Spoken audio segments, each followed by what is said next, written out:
give myself a look, I'm at the corner just in time to see the bus fly by. It's alright, cause I'm saved by the bell. If the teacher pops a test, I know I'm in a mess, and my dog ate all my homework last night. Riding low in my chair, she won't know that I'm there. If I can hand it in tomorrow, it'll be alright. It's alright, cause I'm saved by the bell.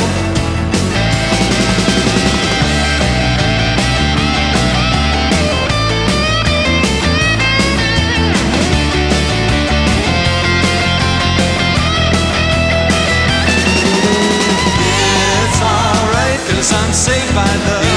It's alright, cause I'm saved by the bell. It's alright, cause I'm saved by the bell. Love it. Oh, I remember Saved by the Bell. I remember Zach Morris's huge mobile phone. We've gone from that to this in that amount of time. We throw back to that old technology, but I remember those the big scenes from Saved by the Bell. I remember Jesse Spano. If you watch, not everybody, we're not all the same age here, but if you watch Saved by the Bell, you remember Jesse Spano. I'm so excited, right? Isn't that good stuff? Oh my gosh, it takes me back to the good old days. Anyway, so we're in this series Throwback. Everybody else is just like, what's he talking about and why? I don't know. We're in this series Throwback where we're looking at the patriarchs and matriarchs of Genesis. Abraham and Sarah, you saw them in the video. Their children, Isaac and his wife Rebekah, their children Jacob and Rachel, and then Joseph next week. And we're looking at the stories of people who lived, if they're historical figures, they lived 3,000 years ago on the other side of the planet in a very different time. They're essentially Bedouin sheiks traveling with tents through the desert. And so a lot of people in our society, rightly will ask the question, well, why would we read Bible stories that are that old and that foreign to us and think that they have any application to our lives today? But this strange, amazing thing happens when we read some of these old stories, and we're going to see it again today, that it turns out that even though culture is much different and the historical times are much different, human nature has remained the same. And we can find ourselves, strangely, in these stories and be caught off guard by how applicable they really are and how moving they can be to our lives. We saw that last week, the story of Isaac and Rebekah, and today we're going to talk about their son Jacob and his wife Rachel and their other son Esau and just the family drama that plays out in these people's lives. It's largely a story of conflict between two brothers. Not just brothers, though. There's a larger family conflict that we're going to talk about here. And so a lot of us already could see how there could be some points of, some touch points between our lives and theirs. But one of my favorite throwback bands is the band Oasis. Who knows who Oasis is? Oasis rules, right? So British band Oasis for the 1990s. If you can wear out a CD, I wore out these CDs, the first two Oasis albums. So they released their debut album, Definitely Maybe, in 1994. It became the fastest-selling debut album in British music history. Wow, think about British bands. The Beatles, Zeppelin, The Who. This led a revival of British music called Britpop in the 90s. The band is comprised of two brothers, Noel and Liam Gallagher. Noel is 5 years older and writes all the songs. You can see their pictures. Liam is the volatile lead singer. And from day one, British tabloids carried stories on these two brothers. They're still in the news every single day. If you Google Noel Gallagher, they're always in the news, and it's largely because of their relationship. We were talking about 20 years ago. So these two brothers had a reputation for arguing constantly, fighting in the dressing room backstage, even fighting on stage in front of the fans, sometimes physical, always verbal, like soccer hooligans, like always fighting, these two brothers. By 1996, 1/3 of all Brits owned an Oasis CD. It's astounding. They played two shows to 250,000 people each. It's called Nebworth. And 2.5 million people applied for tickets. 375 tickets were actually sold, meaning there was a possibility, had they scheduled it, they could have sold 53 nights straight of Oasis in England. So they were the largest and most in-demand concerts in British history. Despite that success, after 15 years together of sibling rivalry, Oasis split up in 2009. And listen to what Noel Gallagher told the press. He said, "It is with some sadness and great relief I quit Oasis tonight. People will write and say what they like." Listen to this. "But I simply could not go on working with Liam a day longer." That's brotherly love right there, isn't it? I couldn't put up with my brother another day after all of this success. So this past week, after he's been dismissing rumors for years now, Noel said that there is a 1% chance that Oasis could reunite. So it's for Oasis fans, that's like Lloyd Christmas in Dumb and Dumber. He's like, "So you're telling me there's a chance?" So he says there's a 1% chance. So you can see, and maybe it's made up for publicity. I don't know. If it is, it's brilliant because it's kept them in the news every single day, made them continually relevant, because when people are forced to be in relationship together and it's just not going very well, we can't stop watching, can we? There's just something about that. And there are psychological reasons for that. When people are forced to be together and their family or their friends and they just can't quite make it work, we just find that riveting. There's something about that story that captures our attention. And we could talk about all kinds of reasons why, but today we're talking about the story of two brothers, Jacob and Esau, and Jacob's wife, Rachel, and they struggled with each other for most of their lives. And in some way, even if it's not sibling rivalry, in some way, we find that their story is also our story. And we can identify with the struggles they face throughout their lives. Perhaps this is why everyone's past is a story of conflict. Everyone's past is a story of conflict. And when we say conflict, we don't just mean, verbal or physical fights. Conflict is a bigger word than that. Conflict is any challenge you face. Anything. Could be a million things. What have those been for you? You faced a decision and you didn't know what to do. That's a conflict that you're faced with, and we'll even say you're conflicted. You know what I mean? When you have to decide, you're conflicted. You're experiencing conflict of some kind. You can be conflicted about a career choice. Your conflict could be with disappointment sometime in life, or negative thinking, or a relationship that hurts, or anything that thwarts you, anything that threatens your safety, anything that threatens you or challenges you in any way. That is conflict. In a movie or in any story, the main character is the protagonist, the hero. And every plot of every story ever written there's some kind of conflict in the life of the main character. And the reason we watch the movie or read the book is to see how that main character is going to get through that conflict. You know what I'm talking about? That's every story that's ever been created. Every movie is the story of this main character trying to resolve conflict, and we watch to see how it'll be resolved. So I'm going to conduct a little experiment right now. You guys ready? I'm going to toss out a one-sentence description of a conflict, and I want to see if you can tell me what the movie is. From one sentence. Ready? I'm going to describe a conflict. We have to wake up now. I've been droning about this intro for a couple of minutes.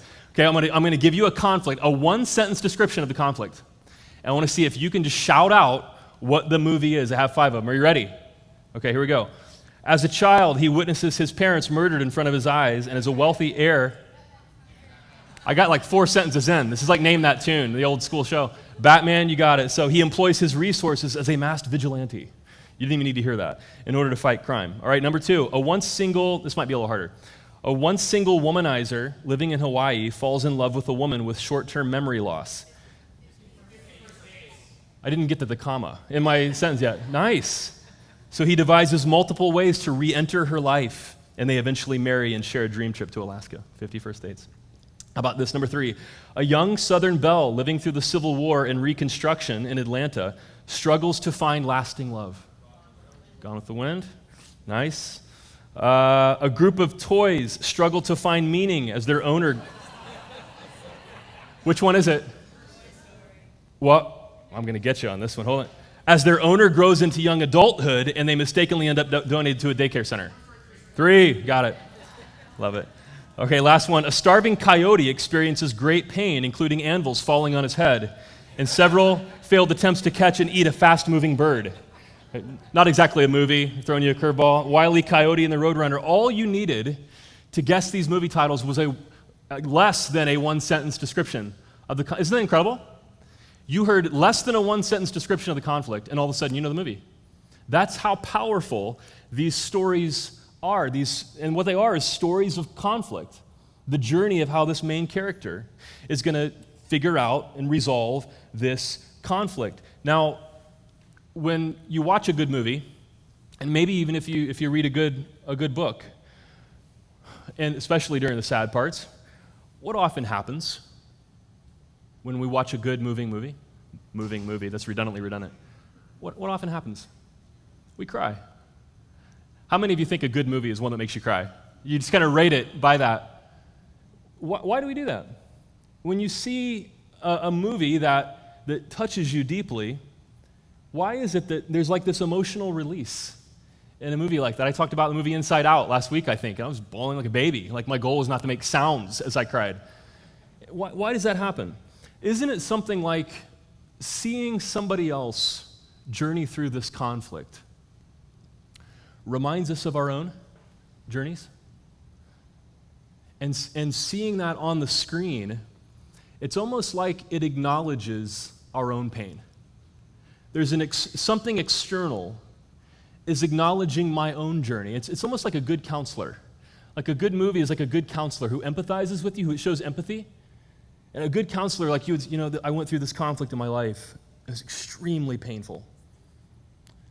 And the counselor would show empathy and say something like, it really, really hurt you deeply, didn't it?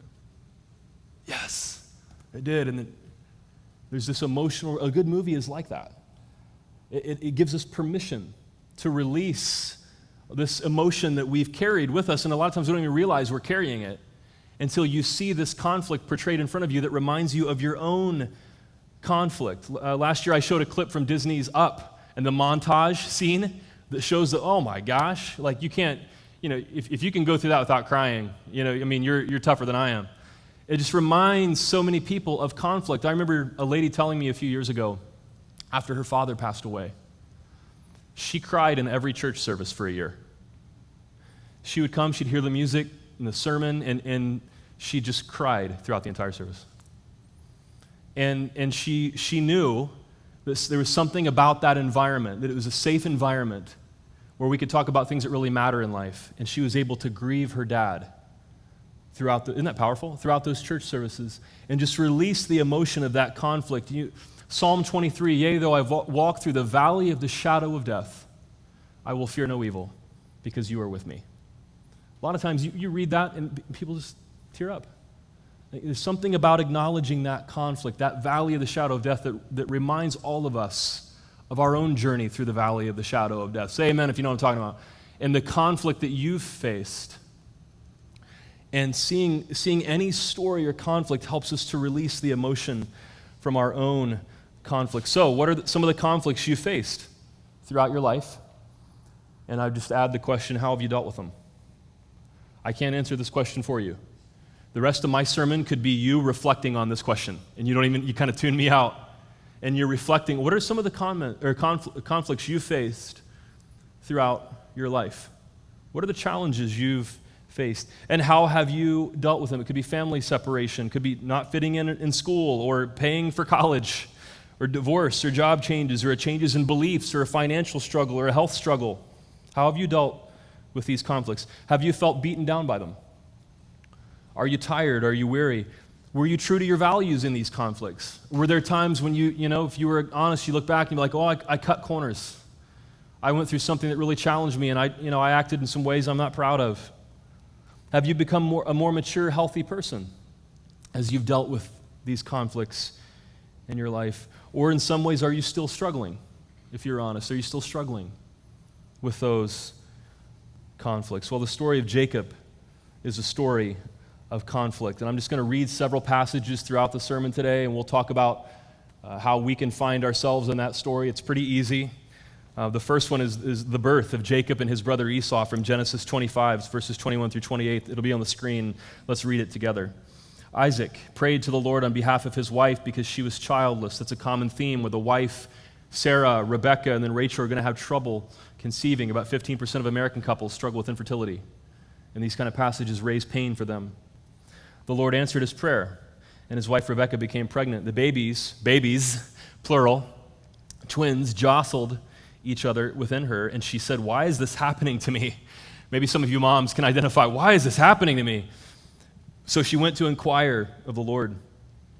The Lord said to her, "2 nations are in your womb, and 2 peoples from within you will be separated. One people will be stronger than the other, and the older will serve the younger." It's kind of, the older child will serve the younger child somehow, okay? So verse 24, when the time came for her to give birth, there were twin boys in her womb. The first to come out was red, and his whole body was like a hairy garment.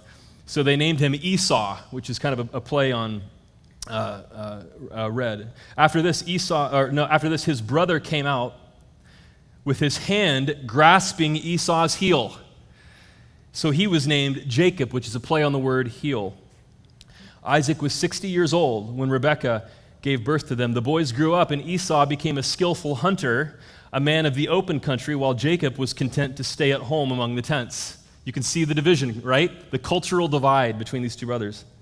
Isaac, who had a taste for wild game, loved Esau, but Rebekah loved Jacob. I went to a Christian college, and one of the guys at school had a really hairy back, and his nickname was Esau. So when you go to a Christian school, you bully each other with Bible passages. So Esau and Jacob are opposites in every way. They're even fighting in the womb. It's supposed to be kind of funny, too. They're even fighting in the womb. Their mother doesn't know what's going on. Esau is the rural outdoorsman. He shops at the Bass Pro Shop. Jacob cooks. Jacob stays at home. Esau hunts. Jacob cooks. Esau is hairy and manly, but Jacob is probably more interested in hair products. You see the difference between these two. Don't we see these differences in our society today? The rural and the urban. It's the main division in the United States right now, rural and urban. And you see that in Jacob and Esau. Even their parents play favorites. Isaac favors Esau. Rebekah favors Jacob. Esau is born first, which means a lot in the ancient Middle East. That means money. You get a double inheritance if you're born first in the ancient Middle East. It's financially and socially lucrative to be born first. So Esau is born first, but Jacob is born grabbing his heel, like trying to pull him back in. Like, get back in here so I can be born first. So there's this fight where Jacob's trying to get ahead of his brother, even at birth. Walter Brueggemann, the Old Testament scholar, writes, "The birthright is fully historical and material as is pottage. It concerns security, prosperity, fertility, and land." And so Jacob wants that, and he's fighting for that, even in infancy. And it's a struggle that lasts their entire lifetime. So it tells us something about Jacob. He's somebody who's always trying to get ahead in life. That's his number one goal. He wants to be first. He wants to be successful. And the way he accomplishes this is he's always searching for an angle, always looking for an advantage. And if he has to take advantage of somebody else, he'll do that. He'll do what he has to do to get ahead. And when he faces a conflict in his life, he connives.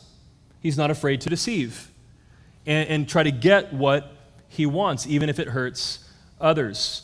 So we have this massive conflict already set up in this story. And in every movie, every story, there's this event that happens called the inciting incident. And what happens is the main character faces this experience that now sets them off on the conflict. Pretty early in a movie, you can find whatever the inciting incident is. So, with Batman, his parents are murdered, right? And that sets him off on this conflict. And so the inciting incident with Jacob and Esau takes place when they're grown up, and Esau comes in from hunting, and Jacob is cooking. And Esau says, "I'm starving. Give me some of the food, the stew that you're cooking." And he actually, in Hebrew, says, red. Give me some of that red. Ha-adom. Give me some of that red is the name of the stew. Jacob sees an opportunity. He's cooking this red stew, and this past Friday, we're serving at the Chandler Christian Community Center, and one of the food items was this red lentil stew. We're told that's what it is, this lentil stew. So it looks like this. And Jacob sees an opportunity here. And he says, "Well, I'll give you some stew if you'll sell me your birthright," which is this status of being the firstborn. I mean, Jacob's ready to exploit this situation.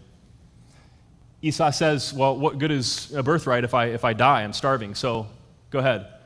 And so Esau sells this social status and this double inheritance to his brother for some stew. Esau is the kind of guy who's short-sighted and wants everything now, and he'll really mess up his future for some instant gratification. And Jacob is the kind of guy who will exploit that. So I'll help you do that, great. and take advantage of that. So this is what happens. Neither of these guys are great guys.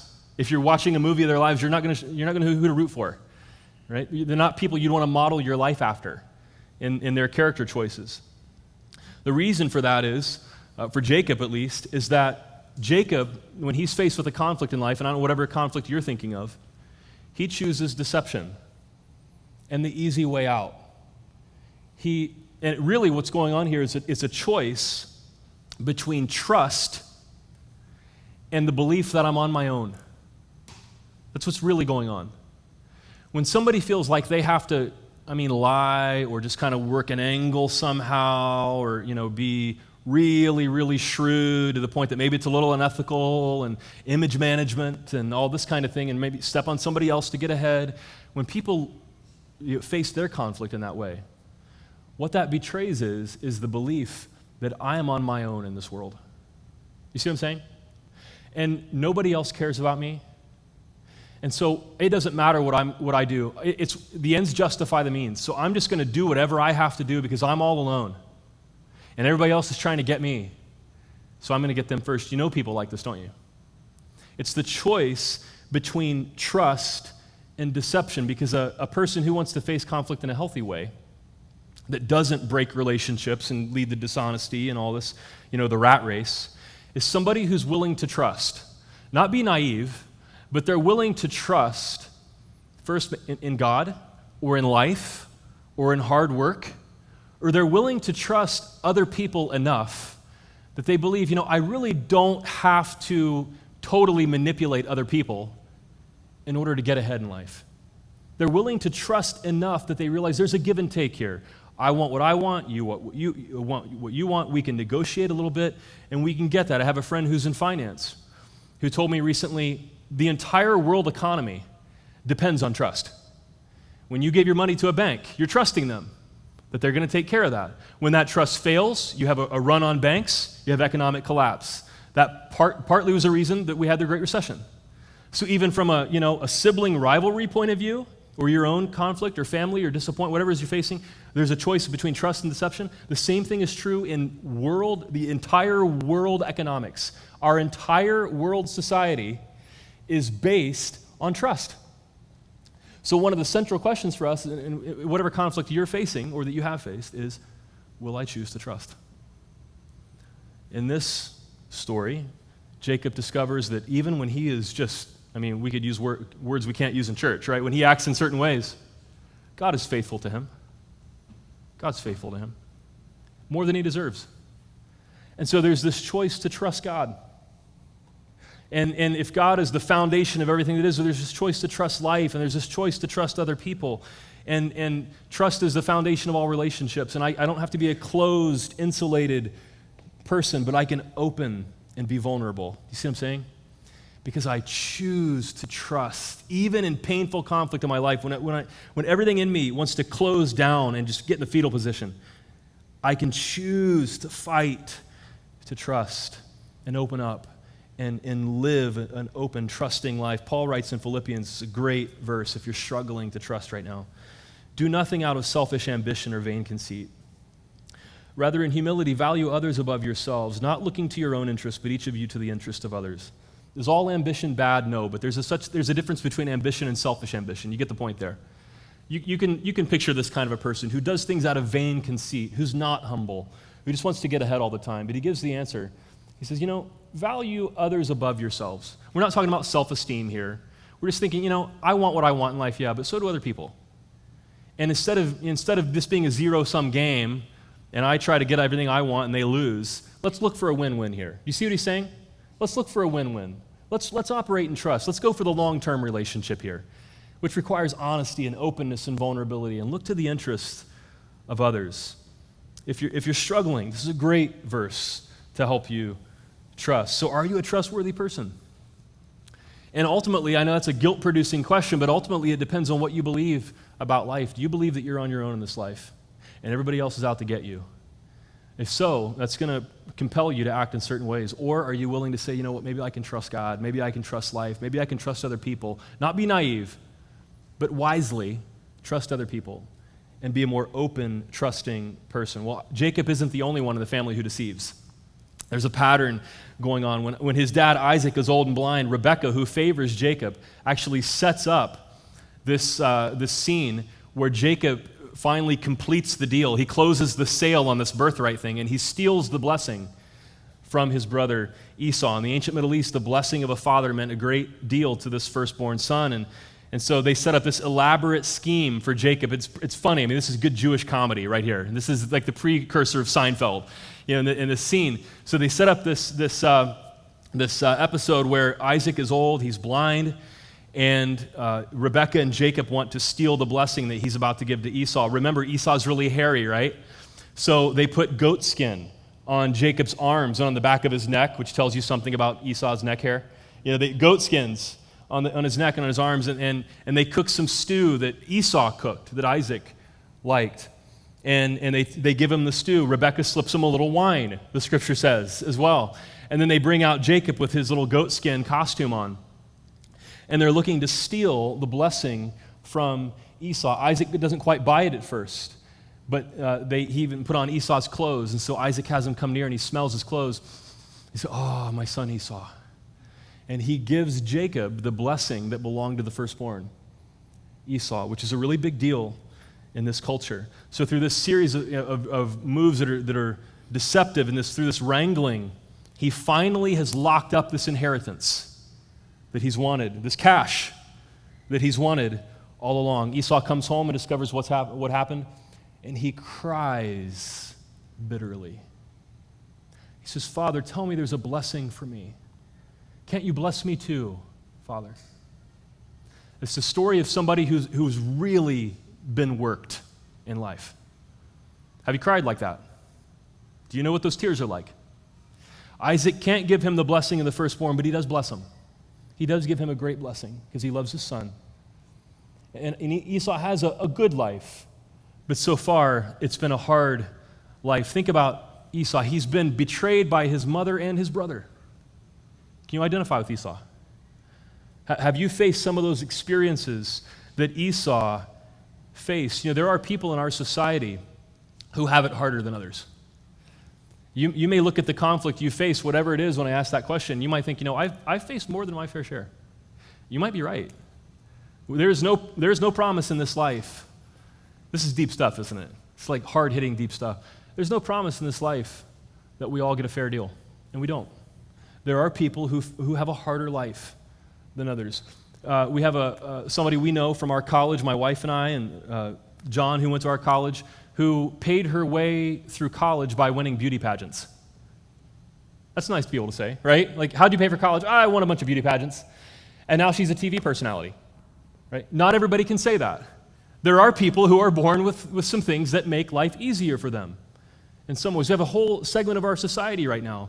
Maybe you can call them the working poor or blue-collar folks who have watched their job opportunities erode. I mean, there are people who are hurting right now in our society in an increasing way, and maybe you can identify with Esau. Well, Esau's 40 years old. He marries two ladies, Judith and Bosmat, two Hittite women. They're from modern-day Turkey. His parents don't like his wives. They wanted him to stay within the tribe, so they're not happy with who he's married.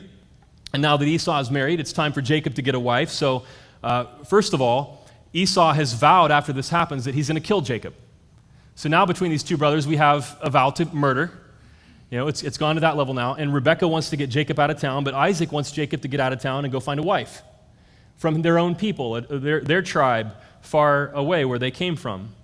And so they both want to send Jacob back to Rebekah's brother Laban to find a wife from the family. So here we are now when it comes to interpreting the Bible and how we read the Bible. Jacob, it's time for you to get a wife. Your uncle has some pretty daughters. Right? I'm from Ohio, so we'd start making West Virginia jokes at this point. Your uncle has some pretty daughters, so we're going to send you back to Uncle Laban, and he's going to help you find a wife. So that this is a very different time and a different place. You can say amen there, right? Okay? And so Jacob goes back to this country, and he meets Laban, his uncle, and he falls in love with his cousin Rachel. and he wants to marry Rachel. Laban, the deception's not over. Laban says to him, well, if you work for me for 7 years, then I'll give you my daughter Rachel in marriage. Jacob's like, I'll do it. So the 7 years goes by like minutes. He's so in love with Rachel. He works for 7 years. And they have a wedding. There's a veil in this culture. They have a wedding, and they go to the tent, and they have their honeymoon night after the wedding. And the sun rises, and it's light now in the tent, and Jacob looks at his new wife, and he realizes it's not Rachel, it's her older sister, Leah. And that Laban, because she's older, and the custom is you marry off the first daughter first in this ancient tribal culture, he's deceived Jacob, and now he's married to his cousin Leah instead of Rachel, the one he fell in love with. So we're getting into Jerry Springer territory at this point, correct? Chairs are going to start flying at any moment. He says, what's going on? I thought I was marrying Rachel. He's like, you know what? She was the firstborn, so I'll tell you what. You work another 7 years. You can marry Rachel now if you'll work another 7 years. And so, okay, so Jacob does that, and now he's married to both of his cousins at the same time. And again, a very different culture. And after 14 years, he's done his work. He's been deceived, but he's done his work, and he's married to both of his cousins. So to recap, Jacob is married to two of his cousins. His grandfather, Abraham, his wife was Sarah. Sarah is Abraham's half-sister. How many of you realize that in the story? Sarah, they have the same dad. So Abraham is married to his half-sister, and then they have Isaac. Isaac's married to Rebekah, his second cousin. So they're keeping it in the family. This is a very different time. So in this church, we're open to asking questions. Questions and doubts welcome. Does this story produce any questions and doubts for you? I'm curious. And so there are people in our culture who say, you know what, I just believe the Bible. I just read the Bible and I do what it says. Really? You can marry both of your cousins, but it's going to get you some jail time. Like, you can do it. But if you want to just open a Bible and do whatever it says, there are going to be some prices to pay because we live in a different culture. And so here at One Church, we talk about how the Bible needs to be interpreted in light of its historical context. If you've been around for a while, you've heard me say that many, many times. That when we interpret the Bible, we want to interpret it in light of its historical context. What was going on here? In this time, incest happened. This is polygamous incest. That's what it is. That happened in this time, and there were not laws against it. Times have changed. So we don't just flop a Bible open and read it and do what it says and act like it's that easy. I mean this in all seriousness. I'm not being facetious here. When people in our culture with political or religious motives say, hey, I believe in biblical traditional marriage, you understand why that's difficult when it comes to interpreting the Bible, right? I'm not going to take any cheap shots. You understand why that's difficult when it comes to interpreting the Bible, because there are all kinds of different marriages in the Bible. Well, okay, so here we are. Jacob's married to both of his cousins. He's lied to his older blind father. He's been deceived by his uncle. He's stolen the birthright and blessing and inheritance from his brother Esau. He's still shrewd. He still kind of breeds the flocks that belong to his uncle Laban in a way that will enrich himself. He's a shrewd person. But as he gets older, Jacob begins to go through this slow transformation. The conflicts that he faces, he starts to gradually deal with those conflicts in a different way. And the conflicts that you face, you can identify. He starts to deal with them in a different way, slowly. So on his way to Laban's home, before he even gets married, he has this dream one night where he sees, it's often called Jacob's ladder. It's probably more like a stairway to heaven, speaking of British rock. And it probably looks like a ziggurat, which is an ancient temple. This is the one in Ur that Abraham comes from. It's been restored now. And this is a temple, and you see the steps where the priests would walk up and down the steps. And it's like they would walk up and have contact with God, and they would walk back down and have contact with the people. And a priest is a bridge, a contact point between God and people. And Jacob has this dream where he sees angels ascending and descending these steps. And to him, that means that perhaps, maybe, just maybe, he is not totally alone in this life. But perhaps he has some kind of a connection with God. Perhaps God is there. And he has some kind of a connection with God that means he doesn't have to just connive and deceive and cut corners and engage in image management to get what he wants. Perhaps his faith really can inform his life.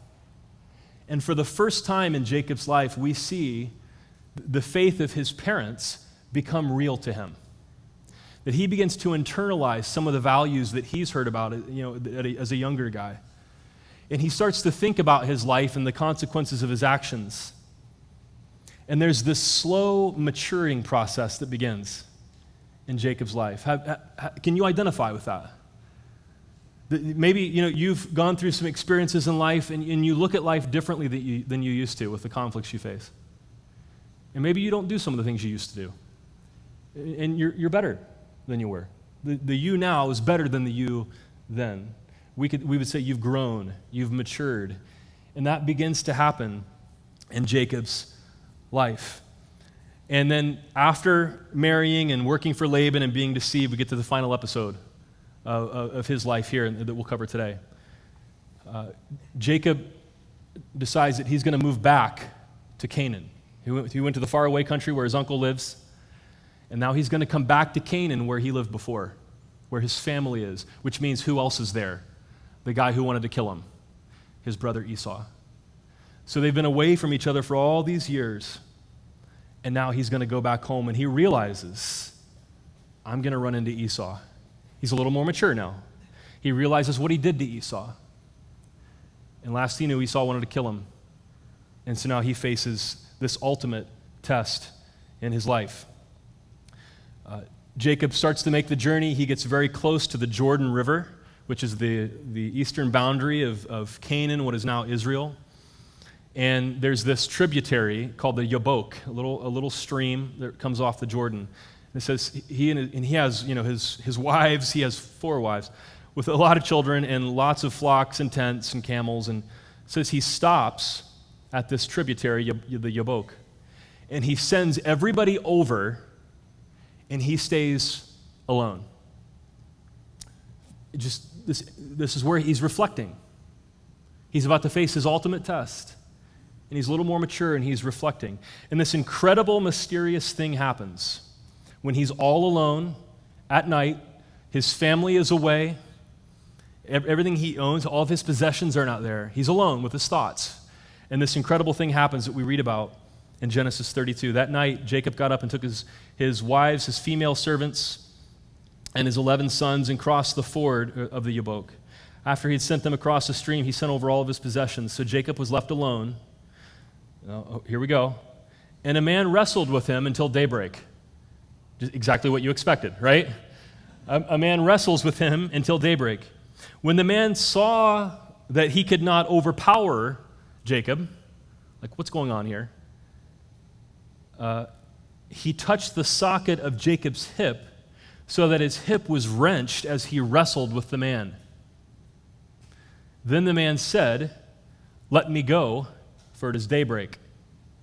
But Jacob replied, "I will not let you go unless you bless me." What in the world? Jacob always wants a blessing. That's the story of his life. But who is this person? Who is this man that he's wrestling with? I won't let you go until you bless me. Obviously, it's somebody who can bless him, and he knows that. The man asked him, "What is your name?" "Jacob," he answered. Then the man said, "Your name will no longer be Jacob, but Israel, because you have struggled with God and with humans and have overcome." Jacob said, "Please tell me your name." But he replied, "Why do you ask my name?" Then he blessed him there. So Jacob called the place Peniel, saying, "It is because I saw God face to face, and yet my life was spared." This man is somehow God, some like incarnation of God that he's wrestling with throughout the night. The sun rose above him as he passed Peniel, and he was limping because of his hip. Therefore, to this day, the Israelites do not eat the tendon attached to the socket of the hip, because the socket of Jacob's hip was touched near the tendon. This is obviously a mysterious passage. Jacob is all alone. It's nighttime. this amazing thing happens, and he realizes that he is wrestling with God. He's having a physical altercation with God. This is Gustave Doré depicting Jacob wrestling with the angel or God in this episode. When people picture God appearing to them, they expect God to say something that reveals the mysteries of life, something really cool, some impartation of divine wisdom. They don't picture God appearing to them and saying, "Want to wrestle?" But that's what happens with Jacob. And so he wrestles all night with God. Now you're like, well, couldn't God win a wrestling match? Yeah, God could win a wrestling match. But there's something about God that allows Jacob to keep wrestling. You know, if you're a parent or aunt and uncle, whatever, and you've wrestled a little kid, you understand what's going on here. You know, at some point, my son's going to actually defeat me. You know, I know that time is coming, but not quite there. And so we'll wrestle around, and he'll splash me, he'll do WWE moves on me, and I'll kind of let him do that because it's fun and it teaches him some things. But that's kind of like what God does here. He lets Jacob wrestle with him all night. And Jacob puts up a fight, and he wants God's blessing, and God withholds that for a while. He makes Jacob struggle. And then right at the end of the night, when they're all Jacob's realizing what's going on here, God touches his hip, and his hip is wrenched out of socket. If you've ever fallen on your hip, it's tremendously painful. And we know that Jacob walks with a limp from this point on. So we don't know exactly what to make of this, but what we know is Jacob was about to face the consequences of the way he had lived and the choices he had made, the way he dealt with conflict. He's about to face up to that. And as that happens, there's this process of him wrestling, struggling with his faith, with his relationship with God, perhaps this choice of trust versus I'm on my own. And we know that this struggle actually leaves him walking with a limp. And I wonder if some of us could identify with that. As we get older in life and we mature a little bit and we learn some lessons, we have some battle scars. And in a sense, we do kind of limp in some ways, and we carry pain from the past. But ultimately, and no matter how painful it was, it's actually helped us to be more humble, open, trusting, loving people. Do you know what I'm talking about? And that limp is a symbol of that maturity, that growth. So as you've faced whatever conflict you've been thinking of, have you gone through a journey kind of like Jacob's, where it's been painful, and you have the scars to prove that you've gone through something painful, and maybe you kind of walk with a limp. You're not the person you were 25 years ago. You're wiser, you're more mature, you're a better person. But there's pain there as well. You walk with a limp. That's Jacob's story. He finally reaches Esau. They meet up. We're left in suspense. We don't know how it's going to turn out. What happens is Jacob gathers up all these gifts that he's going to give to Esau. A lot of things that he basically took away from his brother. He's willing to offer him gifts. He sees Esau, and Jacob bows to the ground 7 times. He's a humble man now. He didn't bow to Esau before. He didn't acknowledge Esau before, but he does now. And here's what happens. As Jacob bows to Esau, his brother, who's been hurt so deeply, runs to Jacob. And he throws his arms around his neck. And it says they cried together. Esau has all these possessions, and he's made something of his life, and he's overcome. I mean, he was really taken advantage of, but he's made it. God was with Esau, just like God's been with you and whatever conflict you face. And Esau apparently is to the point where he's ready to forgive and leave the past in the past, and he's just not worried about it anymore. It's been a long time. It's been 20 years. And so they cry together as brothers. Max Lucado writes this about Jacob. Yes, Jacob has a salty reputation, and deservedly so. For him, the ends always justified the means. His cleverness was outranked only by his audacity. His conscience was just calloused enough to let him sleep, and his feet were just fast enough to keep him one step ahead of the consequences. That is, until he reached a river called Yabok. It was at Yabok that his own cunning caught up with him. Jacob was camped near the river Yabok when word reached to him that big, hairy Esau was coming to see him. It had been 20 years since Jacob had tricked his brother, more than enough time, Jacob realized, for Esau to stir up a boiling pot of revenge. Jacob was in trouble, and this time he had no more tricks up his sleeves. He was finally forced to face up to himself and to God. And he meets this brother who could have taken revenge, but who offers him forgiveness and lets him off of the hook. His name has been changed. He has a new identity now as somebody who struggles with God. And now he can have peace with his brother. And Esau apparently has peace against the person, even in spite of the hurt that he went through and the person who hurt him. Now here's an interesting thing. I'm going to wrap up with this. And I think this is important for a Christian pastor to say. Because I think this, for some people, this could be the most relevant thing in the story, what I'm about to say.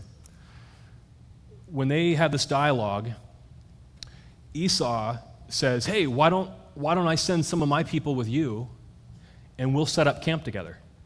I mean, Esau is ready to let bygones be bygones. And Jacob's like, oh, there's no need for that. Just please let me find your favor, and that'll be enough. And Esau's like, well, I mean, I can help you. Take some of these things, and we can go over here together. And Jacob's like, you know what? No need. Why would we do that? Jacob kind of parries that. And he says, it's enough if I find favor in your eyes. And so what happens is they actually go their separate ways.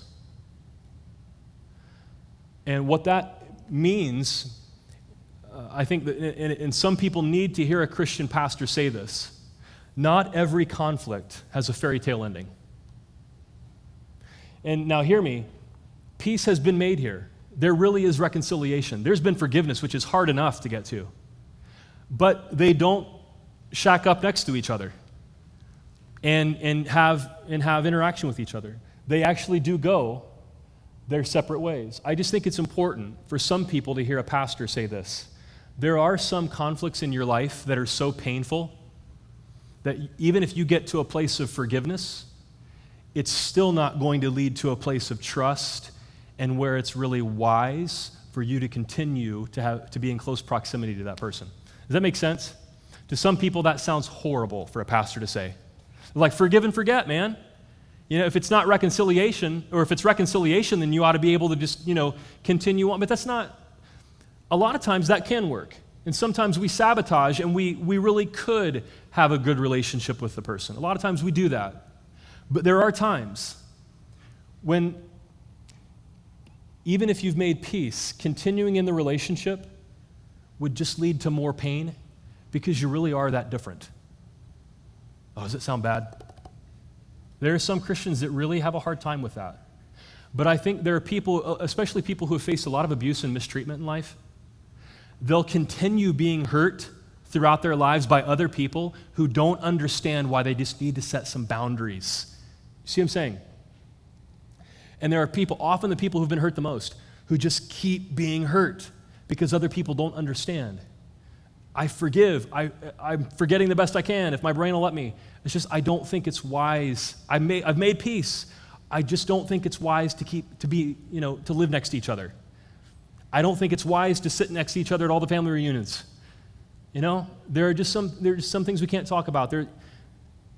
I just think it's important for a pastor to acknowledge that. And you see the little ellipsis there, the ...